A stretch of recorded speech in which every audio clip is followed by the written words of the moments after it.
Salut tout le monde, c'est Psycho. Aujourd'hui on se retrouve pour une toute nouvelle vidéo commentée sur Call of Duty Modern Warfare 3. Et oui, ça faisait longtemps que j'avais plus fait de vidéo commentée, je tenais à m'excuser de cette période sans vidéo. Mais bon, mon retour avec une super vidéo, donc un super gameplay. Et pour ce super gameplay, j'ai pris une tentative 4 mobs. Oh, une tentative 4 mobs, alors vous allez me dire, oh, la partie elle est cheatée, etc. Voilà. Non, pas du tout. Vous pouvez regarder ce que vous voulez, l'examiner moindre millimètre, tout ce que vous voulez. La partie n'est pas truquée, rien de tout ça. Hein. Je vois pas l'intérêt de faire ça, tout simplement. Donc pour ce petit gameplay, nous sommes en démolition. Alors si c'est une tentative 4 mobs, c'est pas pour rien quand même. La partie elle dure 18 minutes quand même les gens. Donc 18 minutes c'est très long, ce qu'il faut savoir. Le joueur à qui j'ai pris le gameplay qui s'appelle Electro, qui est un très bon ami à moi, donc je te remercie très franchement de m'avoir passé ce gameplay. Fait énormément de mobs, il y en a plus de 200 je crois, enfin je sais pas combien, donc il a l'habitude d'enchaîner les mobs très rapidement. Et là, il faut avouer qu'il était chaud, les adversaires en face n'étaient pas extraordinaires non plus, mais faut le réaliser quand même ce gameplay, tout simplement. Donc on est sur Dom, donc en démolition je l'ai déjà dit. Et, euh, et il joue à la P90 silencieux, donc la P90 silencieux qui est vraiment une arme de folie. Hein. Au corps à corps, elle est vraiment abusée. Moi, ce que je vous conseille, c'est de mettre visée solide avec cette arme, ce qu'il a fait en premier atout, parce que elle fait vraiment des ravages, tout simplement. Parce que vous pouvez tirer au jugé carrément au lieu de viser, ce qui, ce qui vous fait gagner du temps quand vous êtes au corps à corps avec une personne. Au lieu de viser, vous tirez au jugé, puis voilà. Donc voilà, il est déjà en spécialiste, alors il va vraiment enchaîner énormément sans camper non plus. Bon, il y a des moments où il va temporiser parce que c'est normal de temporiser pendant une partie. Et pendant on tente des mobs, je pense qu'au bout de... moi, en tout cas, dans mon cas, moi, au bout de 20 kills à peu près, autour de 20 kills, je commence à temporiser. Et voir que je commence à enchaîner les kills facilement, ou même, peut-être pas facilement, mais que je commence à enchaîner les kills tout simplement, et que je vois que je suis une grosse série, je vais commencer à temporiser. Pour pas gâcher une belle série tout simplement. Et pour pouvoir réaliser une mob tout simplement. Voilà. Donc la P90 ce qui est avantageux avec cette arme, c'est que tout simplement elle a un grand chargeur. Alors quand vous mettez silencieux chargeur de grande capacité, c'est vraiment, vous avez vraiment pas besoin de recharger souvent, donc vous pouvez jouer avec conditions extrêmes, c'est beaucoup mieux.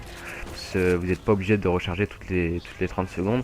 Et la particularité aussi, c'est que là, j'ai avec détermination pro. Et ben détermination pro, vous allez me dire, pour ceux qui savent pas, ça sert à quoi?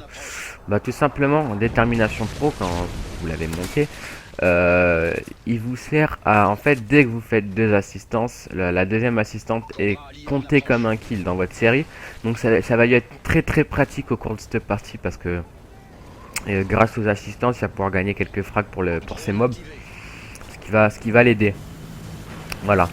Et la petite particularité de ce gameplay, si je pourrais dire ça, c'est que en fait, il devait rentrer dans une team de Code Elite, et c'était la première partie où il testait, et il a réalisé ce gameplay, donc ils l'ont tout de suite pris en fait. Mais c'est assez marrant parce que pour un premier essai avec une team, réaliser un gameplay comme ça, c'est pas tous les jours qu'on voit ça. Et, euh, et voilà. Donc comme je l'ai dit, s'il a réalisé ce gameplay, c'est tout simplement parce que c'est de la démolition. Et la démolition, si vous jouez très bien l'objectif, comme là il était avec 3-4 membres de sa team de maintenant, puisqu'il a été pris, hein, parce qu'avec un gameplay comme ça, il débloque sa première mob au passage. Quand vous êtes avec des membres de votre team, tout simplement c'est mieux parce que, ou même des amis à vous, hein, il faut en démolition, si vous voulez que la partie dure plus longtemps et faire un maximum de frags, poser les bombes au bon moment, savoir les désamorcer, jouer bien l'objectif pour que la partie dure un temps fou furieux, quoi. Comme là où la partie va durer 18 minutes. C'est très rare en démolition, je dirais, parce que quand vous n'êtes pas avec des amis à vous, les parties souvent durent très peu de temps, parce que soit les gens pensent qu'à faire des frags, donc ils posent pas ils jouent pas l'objectif, ils posent pas les bombes. Ou sinon, ils jouent trop l'objectif et au final ça dure 10 secondes.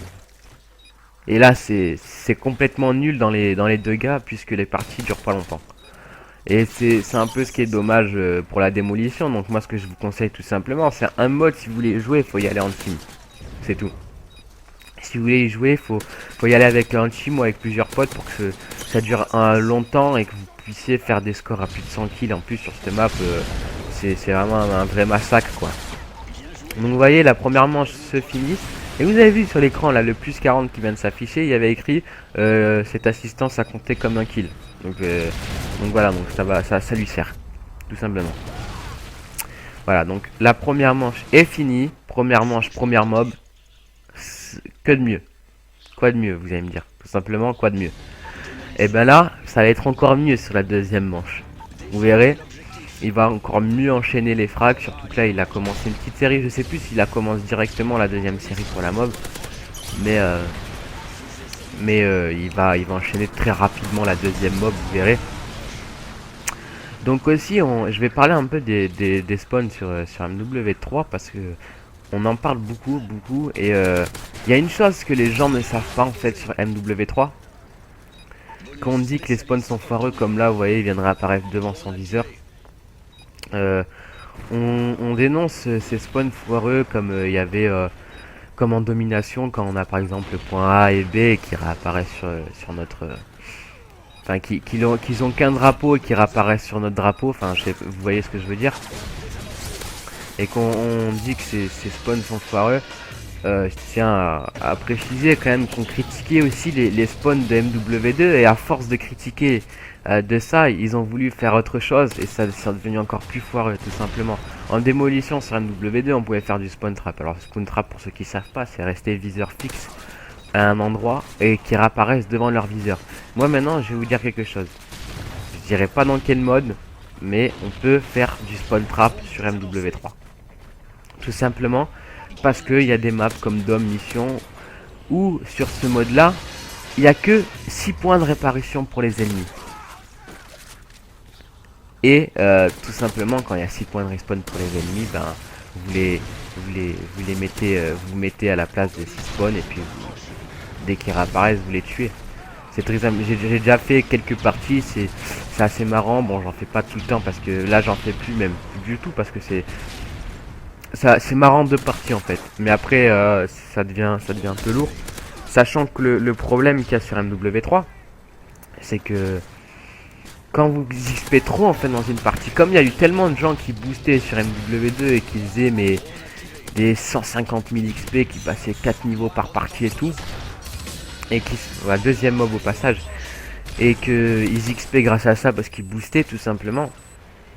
Le truc qui s'est passé sur MW3, c'est qu'ils ont voulu mettre un système en place pour éviter que les gens boostent. Alors le problème, c'est que ça m'est déjà arrivé à moi et à un ami à moi aussi, en faisant une partie mais tout simplement énorme, une partie mais de fou furieux. Ben on s'est fait des ranks alors qu'on boostait pas. Pourquoi? Parce qu'on a dépensé. Moi j'avais fait 130 000 XP je crois dans la partie, tout simplement. J'avais fait une partie mais j'avais fait un massacre et je m'étais fait des ranks à cause de ça. Alors je trouve que c'est un peu dommage parce que à force de vouloir booster, on se fait des ranks quand on joue normalement. Je dis pas que j'ai jamais boosté parce que tout le monde l'a déjà fait une fois. Voilà, c'est comme ça. Mais après c'est sûr que se faire des ranks pour ça, et là je pense que il a certainement dû se faire des ranks sur cette partie là parce qu'il a vraiment fait une très grosse partie tout simplement. Voilà, c'était le petit point sur ça parce que voilà. Et quand on faisait je reviens sur le mode où on peut faire du spawn trap. Je ne dirais pas quel mode, c'est rien de me demander dans les commentaires parce que je le dirai pas. Parce que si ça commence à faire ça, il va y avoir tout le monde qui va se mettre en équipe à jouer sur ce mode là. Et ça va devenir un vrai enfer pour les gens qui veulent jouer normalement sur ce mode là. Tout simplement quand on faisait du spawn trap pour rigoler de temps en temps, comme je vous ai dit, on se faisait des ranks la plupart du temps parce qu'on faisait 100-150 kills par partie quoi. Si on était chaud et que les mecs ne bougeaient pas, ça partait à coup de plus de 100 kills par partie. Et au final, on se faisait des ranks. Et, et bon, au bout d'un moment, j'en ai eu assez marre. Et on a arrêté tout simplement parce qu'on a vu que ça servait à rien. Donc voilà. Donc, tout simplement, pour ce gameplay, ça va être un massacre. Mais je pense que ce gameplay n'était pas réalisable en domination. Tout simplement parce que pour réaliser une tentative 4 mobs, il faut déjà avoir un certain niveau MW3. Alors je dis pas que moi très franchement j'ai un certain niveau sur MW3, je serais pas capable de le faire. Simplement pourquoi? Parce que j'enchaîne des mobs, j'en ai déjà fait des mobs, j'en ai fait une quinzaine, voilà, j'en enchaîne de temps en temps, j'en ai fait une au snipe, voilà. Mais réaliser autant de mobs dans une partie, j'y arriverai pas je pense, tout simplement. Mais si vous arrivez à enchaîner, vous avez déjà enchaîné plusieurs fois deux mobs, vous avez failli faire une troisième mob dans la partie, troisième mob là qui débloque au passage sur la deuxième manche, hein, je tiens à rappeler. Et donc deux mobs en une manche. Hein. Voilà, voilà à quoi sert de bien poser les bombes au bon moment, à faire bien durer la partie longtemps. Donc si vous arrivez à enchaîner 2-3 mobs enfin 3 mobs, peut-être que vous avez déjà réussi, hein, c'est assez dur hein, pour ma part, je pense que c'est assez chaud. Mais 2 mobs, on en voit souvent, hein, réaliser 2 mobs par partie et tout. Donc là, entre parenthèses, il a réussi sa troisième mob, et là il s'est laissé tuer par le mec, hein, tout simplement parce qu'il s'est dit je peux très bien enchaîner ma quatrième mob là. Donc là on rentre en tentative 4 mobs, je vous le dis. Mais il va pas, je crois qu'il va pas commencer sa série tout de suite. Et, donc voilà. Donc là, je disais. Donc si vous arrivez à réaliser 2 mobs par partie et que vous les réalisez en domination ces gameplays, parce qu'il faut quand même rappeler un truc, c'est qu'en domination c'est beaucoup plus dur. Parce que déjà vous avez un temps limite de 10 minutes, je crois. Si à la fin de ces 10 minutes que le score est pas à 200, c'est fini. Et si vos ennemis jouent pas du tout l'objectif et que votre équipe la joue à fond, la partie se finit en 3 minutes quoi. Ce qui est assez dommage parce que maintenant les gens avant jouaient pas du tout l'objectif. Maintenant on le joue un peu plus par rapport au système qu'il y a eu quand on prend une position, on pose une bombe, on capture un truc, voilà. On gagne un petit point de kill streak tout simplement. Mais donc ça favorise un peu les gens à jouer l'objectif. Mais comme je vous ai dit, si vous voulez réaliser des tentatives 3 mobs, vous pouvez encore en domination, mais ça va être limite. Et tentatives 4 mobs, là il faut partir en démolition ou QG pro et faire durer vraiment la partie tout simplement. Pour que vous puissiez réaliser autant de frags et autant de mobs et ça pourrait vous être favorable pour les tentatives 3 ou 4 mobs, voilà. Moi personnellement j'ai jamais réalisé 2 mobs en une partie, ce qui me semble impossible pour moi. Je dis pas que j'ai un niveau de merde, hein, j'ai un ratio de 1,65 je crois, donc bon c'est pas énorme non plus, c'est pas ridicule non plus. Mais je pense que j'arriverai pas à faire une tentative de mob à part si je suis chaud comme ça et que en une manche je réalise une mob et il me reste deux manches à faire pour réaliser une autre mob comme en prolongation, voilà. Alors le petit truc qui est en prolongation démolition, c'est qu'il reste une bombe et là c'est vraiment carnage au milieu de la mob, surtout sur le dôme pardon, ce qui peut vraiment être un très gros carnage parce que tous les ennemis vont au centre de la map. Alors là pour pas se faire tuer, franchement ça va être très dur et il va y arriver, mais il va peut-être se faire tuer près de la mob ou pas, ça je vous dis pas. Mais tout simplement rester en vie c'est très dur sur une prolongation, surtout sur Dom. Et la prolongation dure assez longtemps parce que je crois qu'elle dure 4 minutes comme une autre manche. Enfin non, je me suis trompé, elle dure un peu moins de temps parce que il y a qu'une bombe en fait. Donc quand elle pète bah c'est fini parce que le truc qu'il y a quand vous êtes sur les deux premières manches, dès que vous faites péter une bombe Vous pouvez, ça vous rajoute 3 ou 4 minutes, je sais plus de temps, donc c'est ça qui est pas mal en fait dans la démolition pour les parties longues. Alors que là, bon, moi je préférais le système de MW2 et Black Ops, que sur la prolongation ça soit une équipe qui défend, une équipe qui attaque. Donc ça rajoutait encore plus de temps, mais le problème qui est arrivé est que qu'au final je peux comprendre Infinity Ward d'avoir fait ça. Quand on se retrouvait sur la troisième manche, ce qui est sûr quand on joue en démolition, c'est que c'est plus dur d'attaquer que défendre. Parce que quand vous êtes placé et que vous voulez défendre la bombe, très franchement, c'est très dur de poser la bombe. Alors que les mecs sont positionnés sur les bombes pour pas que vous posez, pardon. Donc le truc qui se passait, c'est que si celui qui attaquait en fait pour la troisième manche, et il partait perdant pratiquement par si les mecs en face ils étaient bidons et qu'ils jouaient pas l'objectif. Donc le truc c'est que là ils ont fait ça, mais le problème qu'il y a avec ça, c'est que ça finit souvent en match nul parce que tout simplement c'est encore plus dur de poser la bombe là. C'est encore plus dur parce qu'il y a tout le monde qui se remet au milieu de la map. Et ça devient pratiquement infaisable sur cette map. À chaque fois que je tombe sur cette map en démolition et que on part en prolongation, ça finit match nul la plupart du temps, tout simplement. Et là, très franchement, je sais même plus comment ça va finir à la fin de la partie, s'il gagne ou s'il perd ou s'il y a match nul. Parce que ça fait longtemps que j'ai ce gameplay sur mon PC et qu'il a réalisé surtout.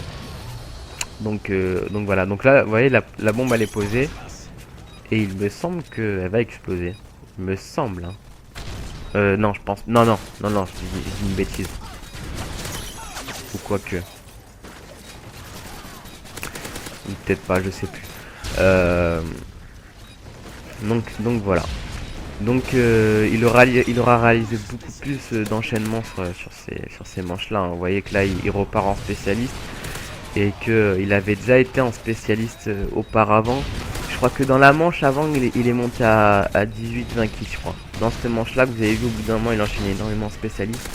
Et qu'il est mort, soit qu'il était à 20 kills. Donc c'est là qu'il a raté sa tentative 4 mobs. Et je tiens à préciser encore une chose, c'est que sur la tentative 4 mobs, quand il est rentré en série, qu'il est mort à 20 kills, c'était pendant la prolongation. Et qu'il m'a dit qu'il tremblait comme si c'était sa première mob. Donc pour vous dire le stress qu'il a eu. Moi je vous dis à plus, on se quitte sur un score de 140 à 13 je crois, quelque chose dans le genre. Moi je vous dis bye les amis, aimez, abonnez-vous si vous avez aimé cette vidéo. Allez.